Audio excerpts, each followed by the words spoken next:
Alam mo ba na tayo ay galing sa mga dating sumabog na bituin o supernova?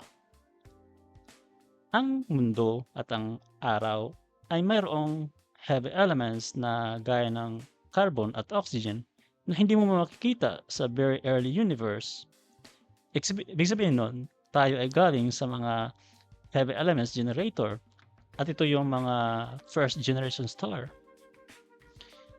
Nabubuo ang mga heavy elements dahil sa nuclear fusion na nagaganap sa isang star. Sa katapusan ng buhay ng isang star, pwede silang maging supernova. At dahil dito, ma-release ang mga elements into space at itong mga elements na ito ay pwede makolek at maging parte ng bagong star. At doon nabuo ang ating solar system. So literal na tayo ay galing sa isang stardust.